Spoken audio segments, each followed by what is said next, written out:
guys, what's up? My name is Sean Wayne and today, tara pag-usapan na itong divorce bill na nakapasa na sa committee level, no, ng Senate. Actually, kakatapit lang ito ni Teacher Mark. Yan. Okay, divorce bill, lusot na sa committee level, mukhang matutuwa si Aiden.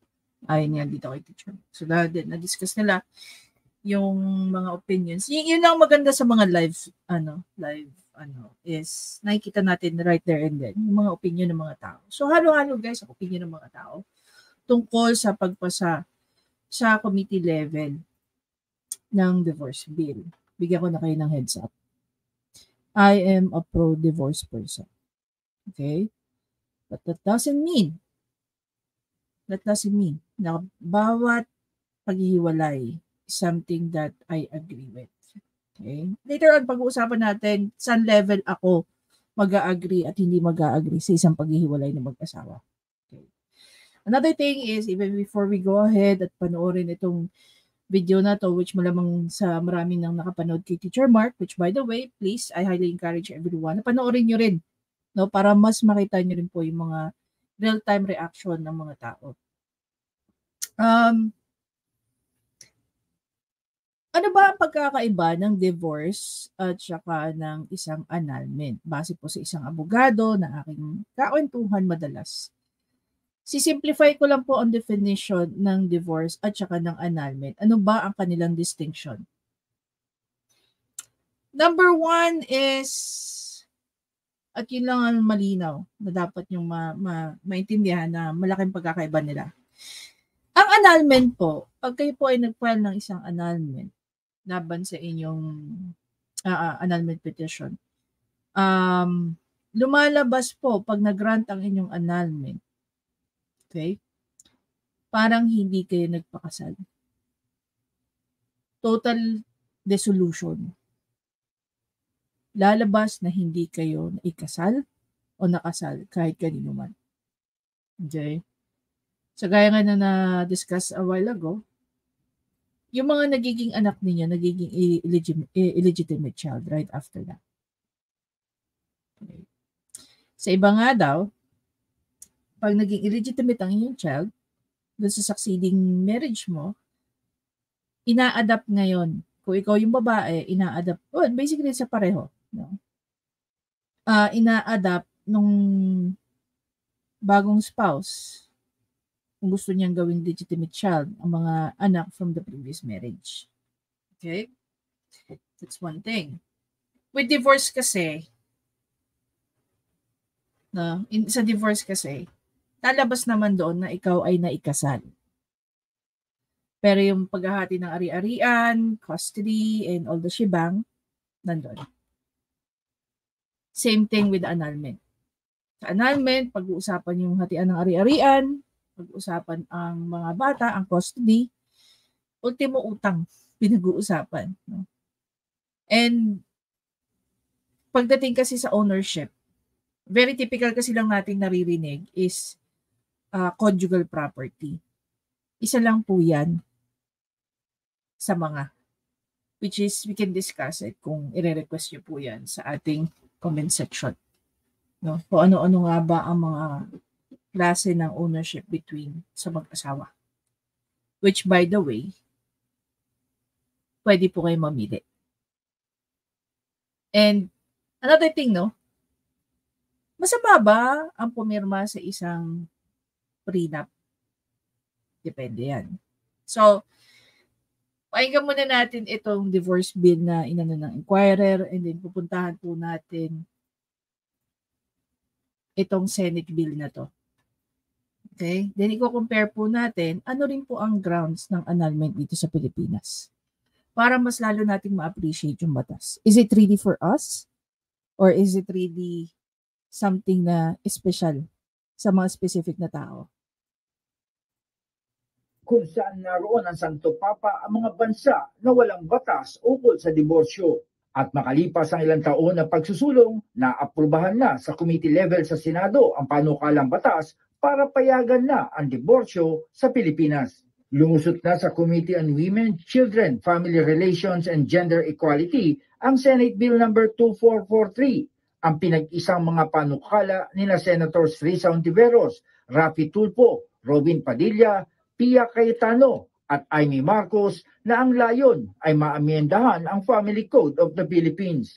Kabilang si Deputy Majority Leader J.V. Ejercito sa mga pumirma sa final committee report ni Hontiveros. Siguro people who have shaky relationships should be given a fresh start, no? Meron kasi talagang relationships that are already irreparable and we do not want people to be miserable, di ba? Yun lang, no?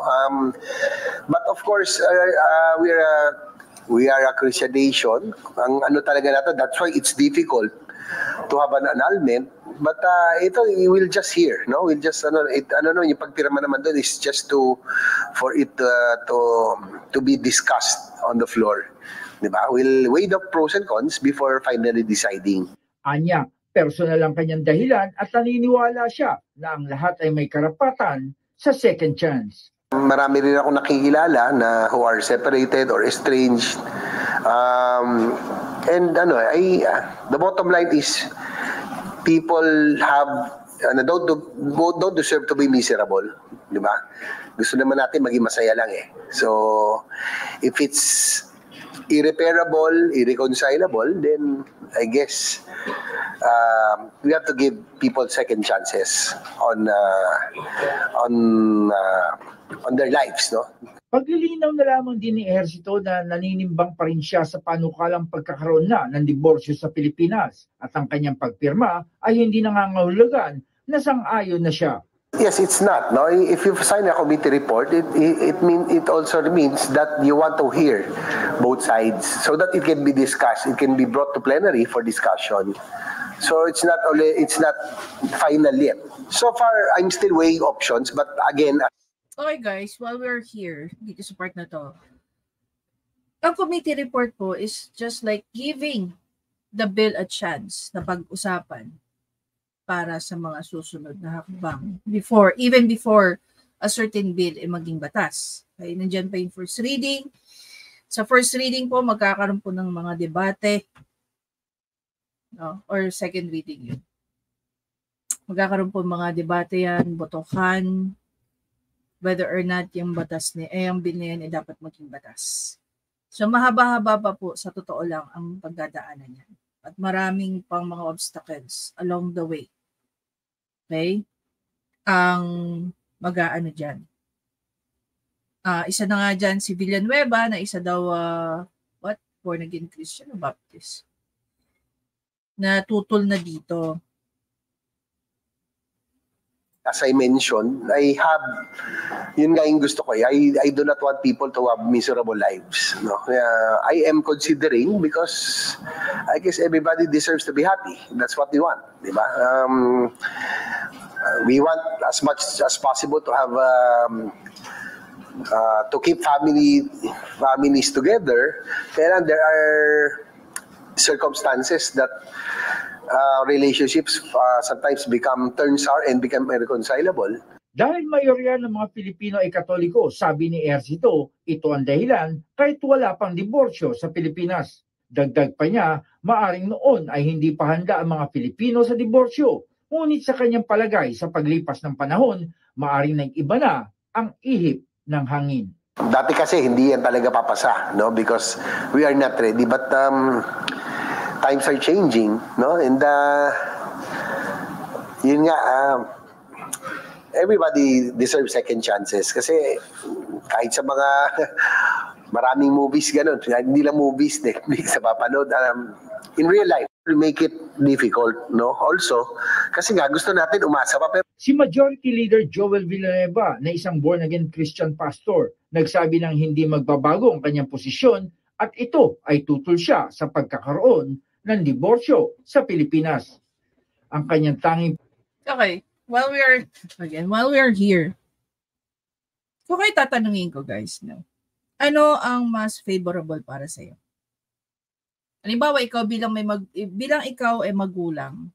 Let's say, bilang ikaw ay magulang na may mga adult ng mga anak, which is nasa marrying age. Alam niyo po ba na napakarami sa ngayon ang nagli-live-in muna kaysa magpakasal? Ano ang mas gugustuhin mo? Na yung mga anak mo ay nasa isang pagsasama na immoral only because walang basbas ng kahit anong simbahan, whether yan ay Catholic o yan ay nasa born again or yan ay nasa definitely sa Muslim, bawal yan. Hindi po allowed ang live-in sa mga Islam. Diba? Pero sa mga Muslim, allowed ang divorce. Okay? So ikaw ay Muslim, matagal na pong pinapractice ang divorce through their Sharia law. Okay? So, going back to my question, kung ikaw ba ay isang magulang na may mga marrying age ng mga anak and opted na makipag-live-in na lang,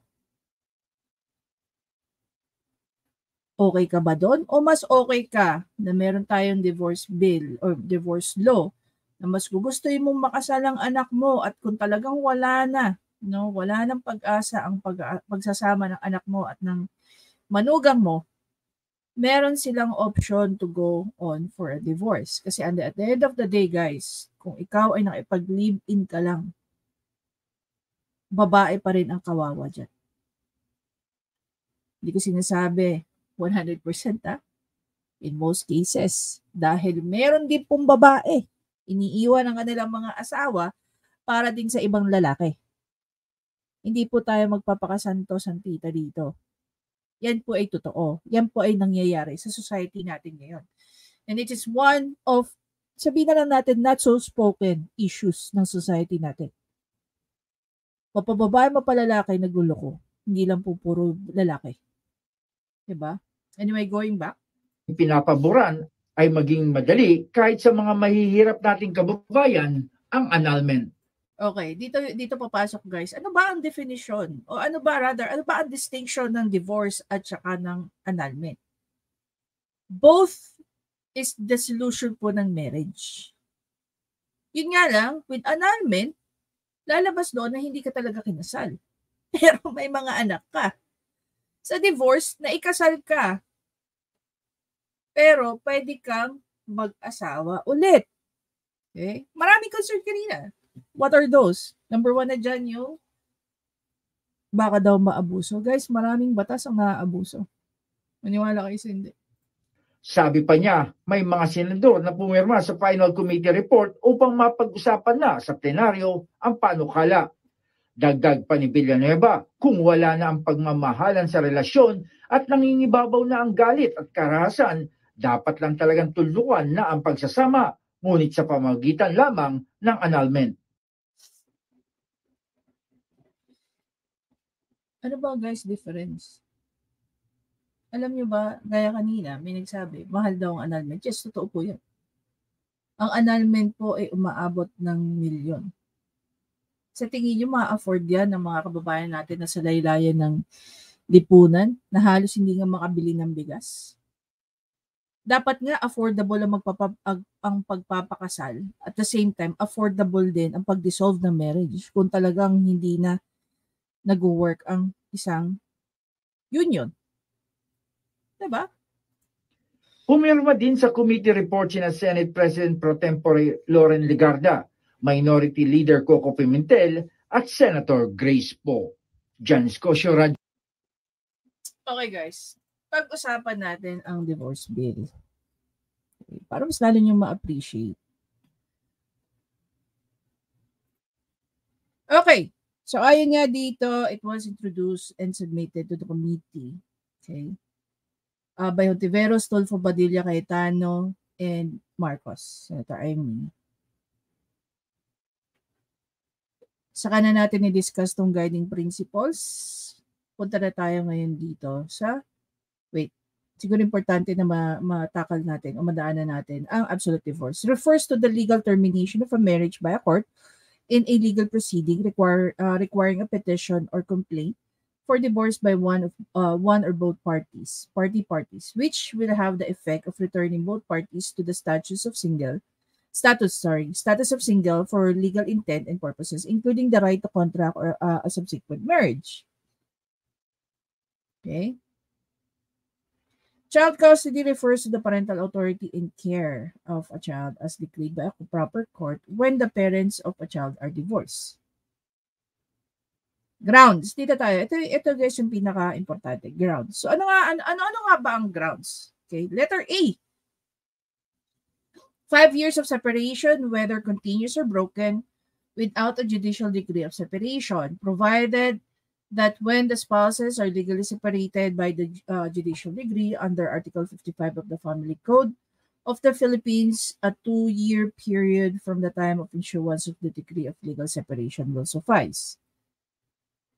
The commission of the crime of rape by respondent spouse against the petitioner's spouse, whether they're before or after celebration of marriage. Letter C, the grounds for legal separation under Article 55 of the Family Code or other special laws provided that physical violence or grossly abusive conduct under Article 55 need to be repeated. So, provided further that lesbianism and homosexuality under Article 55 shall not be a ground unless either or both spouses commit marital infidelity. Can you say marital infidelity? Alam mo, nakakatawa, no? I know someone na may nabuntis siyang lesbian. Hindi siya lesbian. Yung sabi ko bang lesbian? Okay, si Guy. She fell in love with someone who, sabihin na lang natin for the longest time, is committed to lesbian relationships. So, nabuntis si girl, nanganak, and all this siya, she bang, then bigla niyang hiniwalayan si Guy. Okay. Pero I think the child is with her or him. Only to find out na si girl is bumalik sa pakikipag-on. No? Sa lesbian relationship yon. Pakikipag-on. So, hindi naman sila kasal. So, they don't have to go through all this shebang. But, most of the grounds here, makikita niyo po siya sa family code, grounds for annulment. No? Very common itong mga grounds na to sa isang grounds for annulment. A final decree of absolute divorce validly obtained in a foreign jurisdiction by a Filipino citizen regardless of who they married. So dito naman, in the same case ni Tom Rodriguez at saka ni Carla Estrada. Carla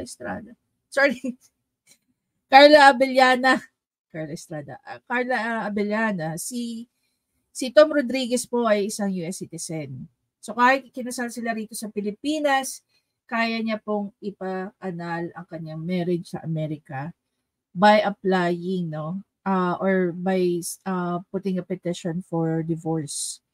So yung divorce decree na yun was approved. Dadalhin po yun dito sa Pilipinas, ipapasa niyo po sa proper court para po ma-recognize ang kanyang divorce decree sa ibang bansa. Given that one or both parties hindi foreign national, ibang citizenship. Irreconcilable marital differences or irreparable breakdown of the marriage despite earnest effort at reconciliation between, subject to cooling period of 60 days pursuant to Section 8 of this Act. And letter F, a marriage annulment or dissolution duly authorized by a church or religious entity by a marriage termination duly authorized by customs and practices traditionally recognized, accepted and observed by the ICC or IP to which parties belong, having the same effect as a decree divorce, annulment, dissolution, or declaration of nullity issued by the competent court. So, eto guys, I'm very sure may mga mababago pa dito. Okay, may mga mababago pa dito. Pero if we're going to focus on a layman's perspective ang divorce ba ay para sa lahat o para lang sa iilan? Para sa akin, it's not that. Okay, wait lang. Palaking ko sarili ko. Ang divorce po ay hindi naman po talaga para sa lahat. We have to make it available for those people who needs it. And we cannot be hypocrite about this. Alam niyo kung bakit? Gaya ng sinabi ko kanina, marami na po hindi nagpapakasal ngayon. Gusto na lang nilang makipag-live-in. Majority po pag tinanong mo, it's not about wala silang pera. Even rich people, they get into this kind of practices. Alam mo kung na iniiwasan nila? Dissolution of marriage. They don't want to go through all this shebang. Na mag-file ka ng annulment, wala naman tayong divorce. For one, dahil mahal nga mag-file ng divorce or ng annulment rather here in the Philippines. Ngayon, kung ikaw ay foreign national at merong divorce sa country mo, which is by the way, again, gaya nga na sinabi dyan sa report na yan, it's only in the Philippines and in Vatican na walang divorce. A lot of Catholic countries may mga divorce such as Spain, Portugal, and so on and so forth. Diba? So ngayon tatanungin ko kayo, ano ang mas pabor para sa inyo? Na meron lang nag-live-in, which is more immoral than dissolving a marriage? Diba? Mas pabor ba kayo na mas maraming dumadaming nakikipag-live-in na lang just to get away with the trouble? When in fact, by the time na ipinanganak ang kanilang unang anak, illegitimate na yun lahat. Every child deserves to be legitimate. Tama? Now, if the parents in the long run nagkaroon ng problema, make divorce available for everyone. Everyone who needs it. Not wanted. Kaya kung titingnan nyo nga guys, yung mga nakalagay dito, under the grounds. So there are requisites. Hindi ka basta-basta yung pagka nautot ka lang, gaya nga kanina. Nautot ka lang, tapos hindi inamoy ng asawa mo yung utot mo, nagagalit kang bigla, at sasabihin mo, magpapadivorce na lang ako. Hindi ganun yun. Unang-una sa lahat, kailangan 5 years. Gaya nga nang nakalagay dito, 5 years of separation. So hindi ka basta-basta magpapa-divorce na in a snap of your finger, bye na.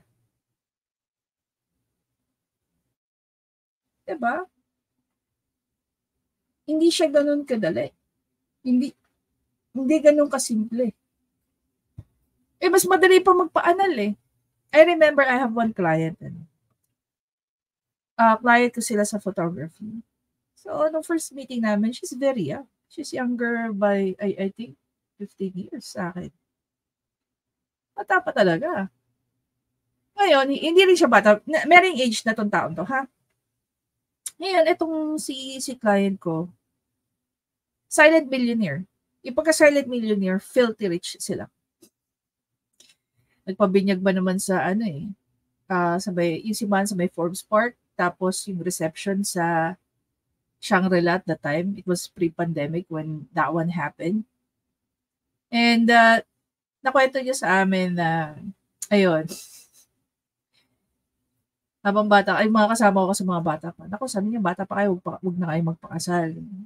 So, to cut the story short, siya at saka yung naging husband niya, they've been together for a very long time. Childhood sweetheart sila. And after 10 years, they decided to get married.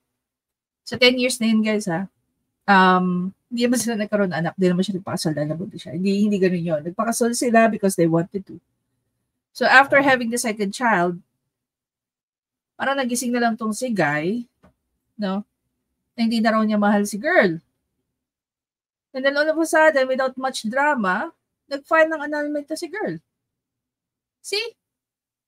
You don't have 5 years requirement para magpa-divorce ka. With annulment, ha? Na unlike with divorce, kailangan 5 years.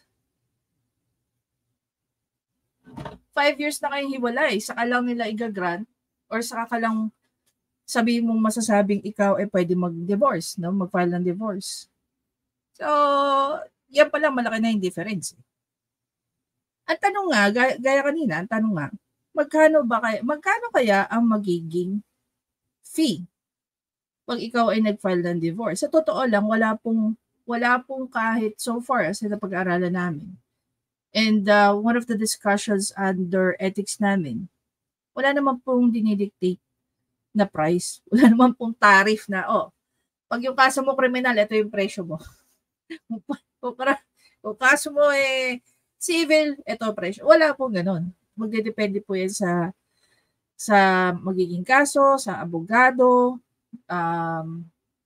Definitely, if you're going to hire the so-called decampanillang lawyer, expect na mahal. If you're hiring a new lawyer, expect mo medyo mura. Pero pag ang hinire mo rin is someone na sabihin na natin matagal na sa practice, So, andyan din there's a price tag. Diba? Ang ano lang dyan, magkakapareho lang dyan, definitely, yung mga filing fees, if ever, and normally, ang divorce at saka annulment, those are civil cases. So, iisipin nyo na lang na maraming fees ang kailangan yung bayaran. Other than the annulment, other than the divorce, andyan pa syempre yung pag-separate ng paghahati ng inyong mga properties. Magkakaroon din po kayo ng mga hearing patungkol sa child custody. So, napakaraming pagdadaanan just to set yourself free. Why do you have to make it very, very difficult? Na unlike sa Amerika, di ba? Very, kasi sabi ni JB Ejercito, like sa mga movies, it looks like that, it looks like na yung mga divorce, madali. Hindi. In reality, hindi po. Hindi madali. Pero, I will assume na mas mura ang gagastusin ng kahit sino sa gusto magpa-divorce. Hindi po ako pro-divorce because I wanted it for myself. I wanted it for those people who need it. And not everyone needs it. Okay? We have to make that available for people who deserve it. Na maging malaya na sila sa isang union. Alam niyo po, when it comes to, lahat naman po tayo nagkaroon ng mga karelasyon sa buhay. Lahat din tayo is nagkaroon ng mga exes. Now, the biggest question that I'll gonna leave it with you right now, bakit kayo naghiwalay ng mga ex mo? Yes, only because over time, lumalabas yung mga tunay nating ugali na not in all cases is kaya nating suportahan ang ugali ng ibang tao. Diba? Maswerte. And I really admire those couple, no? Na first and last na tinatawag. I wanted that for myself. Trust me. First and last. First girlfriend and last girlfriend. Hindi na nagkaroon ng iba. Or dun sa mga nagkaroon na ng iba-iba, eventually, na-meet mo yung the right one for you. I'm happy for those people. Pero minsan, sabi nga nila sa isang relationship, and you can, whether or not you agree with me, meron tayong tinatawag na honeymoon stage. A honeymoon stage can last as long as 3 months, 3 years. And there are even couple na 30 years na magkasama and still nasa honeymoon stage pa rin sila. Yun yung mga sana all. Diba? So, huwag po kayo magalit sa akin. Bilang ako po ay marami na rin akong na-interview na ako po ay estudyante sa social work. Marami na rin po tayo na-interview, nakausap ng mga biktima ng domestic violence.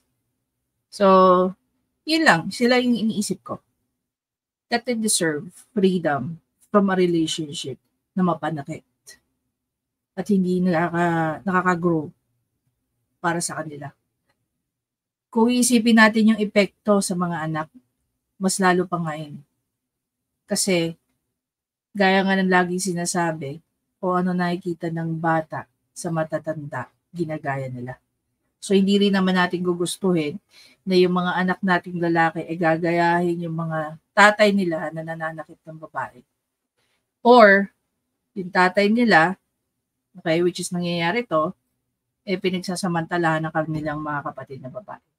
So, those are the instances na really, ang isang couple is magkaroon ng option for divorce. Diba? Maraming consideration. Lagi tayo, if we're in a relationship na masaya-masaya tayo. That yung mga partners natin, sinusuportahan tayo, whether yan ay girlfriend, boyfriend, o asawa. Pero isipin din natin na hindi sa lahat ng panahon na may lahat ng tao inararanasan kung ano yung contentment at yung stability na relationship na meron tayo. Diba? Definitely, there are other people who are suffering. So they actually deserve this. Anyway, guys, again, maraming salamat. Thank you so much sa naging topic ni Teacher Mark, no? Ito siya ang inspirasyon ng discussion na to. At sana nasagot ko po yung ibang mga tanong doon po sa ano na hindi ko actually. Silent viewer lang ako kay Teacher Mark, pinapakinggan ko lang sila, pinapanood. I like it. I like observing. Kasi mas lalo tayong natututo sa opinion ng ibang tao. Anyway guys, I'll see you in the next video. Bye!